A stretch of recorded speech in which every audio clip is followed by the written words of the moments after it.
paz do Senhor, meus caros. Que bom estar junto com você e a DC TV participando desse projeto de Escola Bíblica Dominical. Esse projeto que tem o aval da Assembleia de Deus de Criciúma, na figura do seu pastor-presidente, Roberto Weiler, onde nós todos temos um único, firme e definitivo propósito: levar avante a santa, digna, positiva e definitiva palavra de Deus. Estamos nesse projeto junto com você, meu caro professor, trabalhando especificamente a sala de juvenis, uma idade etária prevista para 15 a 17 anos de idade, essa faixa etária que o assédio secular, o assédio mundano é muito incisivo sobre a vida desses jovens. E cabe a mim, a você, ao Departamento Técnico da Assembleia de Deus, aqui através da ADC Educacional, influirmos positivamente na vida dos jovens, que nós temos o privilégio de poder falar para que eles possam, através da mensagem de Deus, resistir às tentações mundanas. Dito isso, vamos direto ao ponto, né? Vamos direto à nossa lição de hoje. Estamos trabalhando, como já falamos, a sala de juvenis com o quarto e último trimestre desse ano de 2023. O Espírito Santo, Deus presente em nós, é o título da lição do trimestre. Você pode começar a tua aula perguntando: como você pode perceber a presença do Espírito Santo na vida de um jovem? Dê uma pausa e você mesmo pode começar a dar a resposta. Através das ações desse jovem, através da presença desse jovem em um relacionamento amigável com Cristo Jesus, um relacionamento de obediência, de respeito, onde ele possa ser influenciador, levando à frente a mensagem de Deus. Isso já mostra uma característica do Espírito Santo na presença de qualquer um que possa ter o privilégio de conviver e contactar com Cristo Jesus. Então, quando o Espírito Santo se faz presente na tua vida, você nota, é uma presença que ela é demonstrada para aquele que te vê de longe, através das tuas ações, das tuas atitudes, do teu respeito, da tua obediência às regras da sociedade que você vive e principalmente às regras que contém a nossa Sagrada Escritura.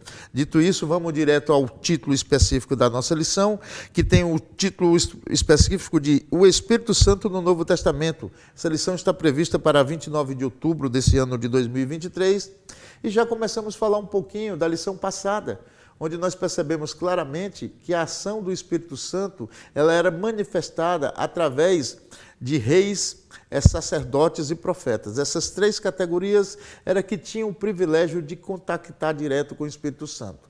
O profeta tinha como missão trazer a mensagem de Deus para o homem e o sacerdote tinha como missão levar as angústias, levar a palavra do homem a Deus, fazer a ligação, era o intermediador, esse sacerdote. Agora, com o advento de Cristo Jesus, com o seu nascimento, morte e ressurreição e assunção aos céus, nós todos passamos a ter o privilégio de poder ter o Espírito Santo em nossa vida. Isso é uma dádiva, isso é um presente de Deus. Então, nós vamos ver como começou essa manifestação do Espírito Santo no Novo Testamento. Seguindo em frente, vamos direto à leitura bíblica, que nós definimos como leitura bíblica em casa, onde o nosso autor sugere segunda-feira, Atos capítulo 7, versículo 55. Ali ele explica que ele subtrai a seguinte mensagem: o Espírito Santo nos faz passar pelas provações. E eu acrescentaria que, através das provações, o Espírito Santo nos mostra as glórias de Deus. 1 Pedro, capítulo 1, versículo 12, é o versículo sugerido para terça-feira, subtrai a seguinte ideia o nosso autor: o Espírito Santo envia pregadores e envia também ensinadores. Então, eu e você somos enviados, através do Espírito Santo de Deus, a ensinar a todos aqueles que pudermos alcançar através das ondas da ADC TV. Mateus capítulo 12, versículo 28, é o versículo sugerido para quarta-feira. O Espírito Santo tem autoridade para expulsar demônios, é o que eu acrescento. Nosso autor diz, o Espírito Santo tem autoridade. Naquele texto, naquele versículo, ele fala da autoridade de expulsar demônio, mas ele tem autoridade para curar, ele tem autoridade para influenciar, ele tem autoridade para nos dar discernimento. Então o Espírito Santo é Deus e ele tem toda a autoridade de Deus. João capítulo 16, versículo 7, é sugerido para quinta-feira. O Espírito Santo é enviado por Jesus. Quando Jesus vai assunto aos céus, diz que tem que ir, porque se Jesus não for, não poderá vir o Espírito Santo, que será para nós o Consolador. Então o Espírito Santo é enviado por Jesus para também nos consolar, nos orientar e nos ensinar. Atos 2 e 4, o Espírito enche de poder. E aqui, amados, você tem que entender que esse poder que o Espírito Santo às vezes nos dá, ele é a autoridade de falar em nome dele. O poder continua sendo do Espírito. Eu não tenho poder, eu sou cheio do Espírito Santo e o Espírito Santo me dá autoridade para realizar algo em nome dele. Por exemplo, a cura que alguém faz não é feita por exemplo, eu tenho o dom de cura. A cura não é feita por mim, a cura é feita pelo Espírito Santo através da autoridade que ele me dá de usar o seu poder, ou seja, de usar o nome dele para que ele cure. Então, o Espírito Santo nos dá a autoridade de falar em nome dele. O espinho habita em nós, é o que sugere Romanos, versículo 8 e 9.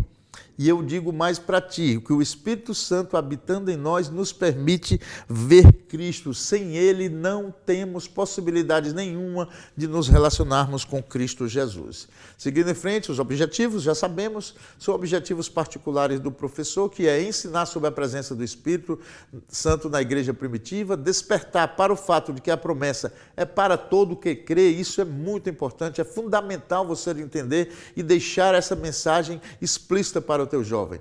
E destacar o papel do Espírito Santo na comunicação da mensagem do Novo Testamento. O texto bíblico nos fala assim: porque a promessa vos diz respeito a vós, aos vossos filhos e a todos que estão longe, e a tantos quanto Deus, nosso Senhor, chamar. Aqui, meu querido, eu sugiro que você volte um pouquinho em Atos 38, né? Atos 2, 38, quando ele vai falar do arrependimento, né, que você tem que se arrepender para poder ser remido dos seus pecados. Então, sem arrependimento, você não terá a possibilidade de contato com o Espírito Santo de Deus. Arrependa-se e terás o Espírito Santo. Dá uma lida também com o teu jovem no versículo 38 desse mesmo capítulo, tá bom? Fica mais claro para o jovem entender qual é essa promessa que se refere esse versículo, a promessa do Espírito Santo na minha e na tua vida. Não esquece, lê o versículo 38 e comenta sobre ele.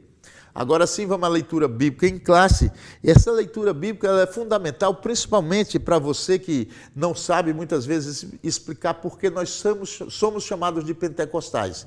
Você então lê direto o versículo 1, do 1, 2, 3 e 4 do capítulo 2 de Atos. Ali está explicado porque nós, assembleianos, somos chamados de pentecostais, porque nós acreditamos na manifestação do Espírito Santo que aconteceu nesse dia de Pentecostes. Daí nós sermos chamados de igreja pentecostal, aquela que acredita na manifestação dos dons do Espírito Santo que foram falados lá em Pentecoste. Eu destaquei o versículo 4 que diz assim: e todos foram cheios do Espírito Santo e começaram a falar em línguas, conforme o Espírito Santo lhe concedia que falasse. É por isso que nós, assembleianos, acreditamos que a evidência do dom do Espírito é manifestar o dom de língua pelo menos uma vez. Isso está em nosso credo. É um dogma, não precisa ser discutido, não precisa você entrar até nesse assunto, nessa lição, mas é só explicando que aqui é o motivo de nós sermos chamados pentecostais. Destaquei também ali o versículo 5 de Atos 19, que diz: e os que ouviram foram batizados em nome do Senhor. Nós somos batizados porque antes, você vai ver no versículo anterior, João Batista nos batizava com arrependimento. E hoje nós somos batizados em nome de Cristo Jesus, detalhando que, para sermos batizados, há de ter em nossa vida o arrependimento. Se não nos arrependermos, de nada valerá você dizer que se converteu a Cristo Jesus, pois assim não o terá feito. Se não houver arrependimento, não há como você se envolver com Cristo Jesus. Então vamos direto agora à nossa introdução, onde tudo isso que nós já falamos faz parte de um contexto introdutório, né? A Bíblia ela foi construída, como já falou o nosso autor aqui, há milhares de anos, há centenas de anos, não sabemos quando, né? Porque antes a Bíblia, o conhecimento bíblico era transmitido de forma oral, porque a escrita ainda não estava disseminada dentro da humanidade. Depois de algum tempo, lá pelos 3.000 anos antes de Cristo, foi que começou a questão da escrita. E lá no tempo do Egito, já uns 2.500 anos de Cristo, é que começou a questão do desenvolvimento do papel, né, do papiro. Antes era escrita através de várias outras coisas.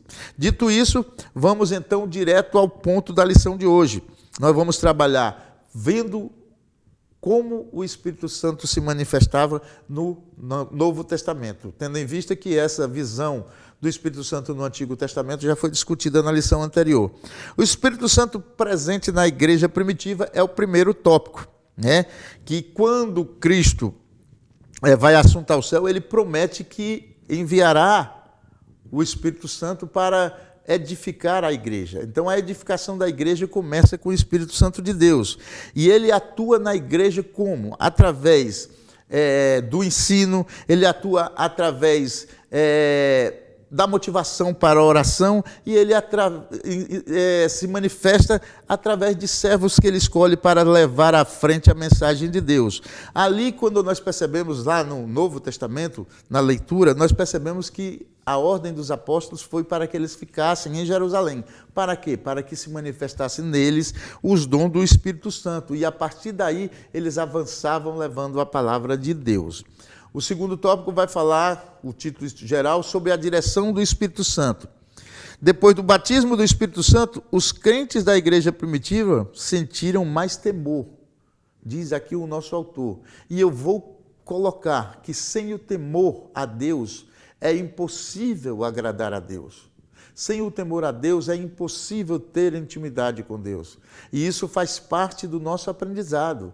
O princípio da sabedoria é o temor a Deus. Eu discuti aqui com a Ana Paula, que a nossa técnica é sonoplasta, e nós falávamos exatamente sobre esse tema. Sem temor não agrada-se a Deus, sem temor não gera-se sabedoria. E a sabedoria cristã é tão somente o ato de você obedecer aos ditames da Sagrada Escritura. Então, pelo temor, os apóstolos se reuniam, oravam, compartilhavam e buscavam mais intimidade com Deus. Ele diz aqui, uma das grandes provas da presença do Espírito Santo é a união dos crentes. E uma igreja que está conflitante, que está fragmentada, certamente o Espírito Santo olha para aquela igreja e se magoa com ela. Porque o Espírito Santo também tem esse zelo, o ciúme que a Bíblia diz que o Espírito Santo tem de mim e de você, da igreja de Deus, é o ciúme no sentido de zelar, de cuidar e não de tomar posse de uma forma ditatorial. Ele quer que você ame a Deus. Quando você está numa igreja fragmentada, uma igreja que está em conflito, com certeza você estará magoando ao Espírito Santo. Mudando os rumos é o segundo subtópico. E ali você percebe claramente, quando vai ler o texto do nosso autor, que essa manifestação do Espírito Santo, ela direciona os apóstolos para vários lugares diferentes da onde eles estavam querendo ir. Ele leva Pedro para a casa de Cornélio, ele leva Paulo para outros lugares, ele leva Filipe para testemunhar em Samaria e vai mudando a direção geográfica para onde o indivíduo iria se direcionar. No entanto, eu quero deixar claro para você, meu caro professor, que o Espírito Santo muda também o rumo, ele muda a direção da tua vida no sentido do teu comportamento no relacionamento com Deus. Ele muda a direção da tua vida no sentido do teu comportamento social, do teu relacionamento com as pessoas em tua volta. Você passa a ser uma pessoa diferente. Quando o Espírito Santo se faz presente na tua vida, você passa a ser uma pessoa mais serena, uma pessoa mais cordata, uma pessoa mais obediente, mais reverente a Deus, uma pessoa que faz um bem melhor para a sociedade. O Espírito Santo e a mensagem do Novo Testamento é o terceiro e último tópico. Aqui nós vemos claramente qual é a mensagem do Novo Testamento. a mensagem de redenção, a mensagem de salvação, uma mensagem cristocêntrica, uma mensagem do arrependimento, para que através desse arrependimento nós possamos buscar a reconciliação com Deus.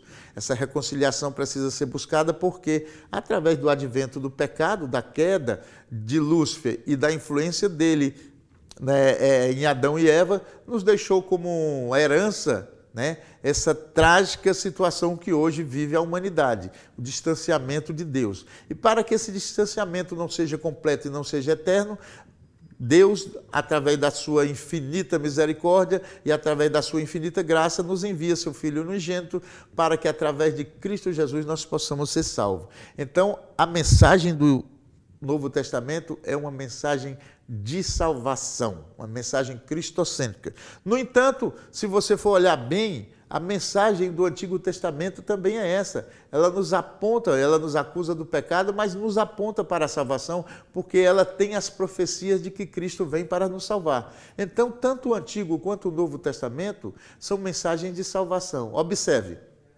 o Antigo Testamento nos leva sempre à ideia de que Cristo virá como Messias.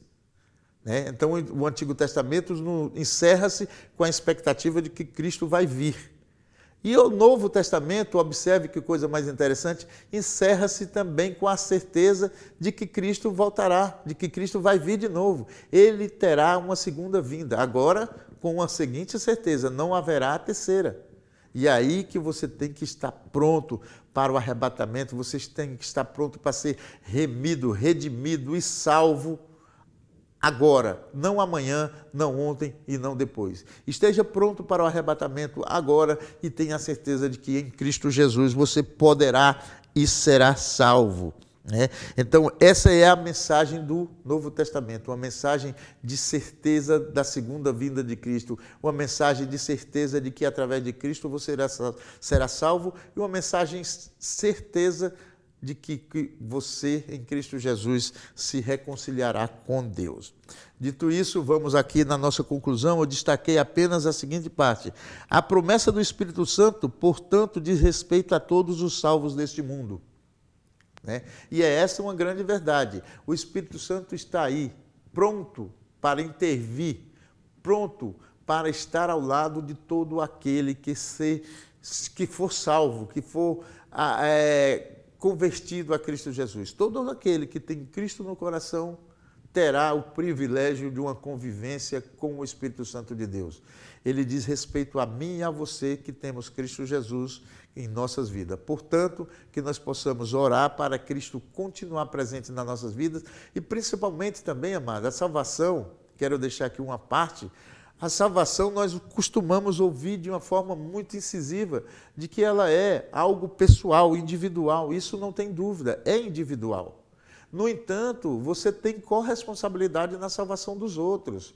Eu, por exemplo, nós aqui do departamento da TV, da ADC Educacional, nós temos influência na salvação dos outros. Então, quando você não influencia positivamente para que alguém possa se encontrar com Deus, você estará falhando com Deus. Você não estará fazendo o ID de Jesus. Então faz parte da tua missão influenciar a salvação dos outros. Por isso que Cristo diz: ide e pregai e ensinai o Evangelho a toda a criatura. Dito isso, desejo a você uma belíssima aula, que você possa ser um agente influenciador da palavra de Deus e que você jamais se afaste do caminho de Cristo Jesus. Um forte abraço e até a próxima.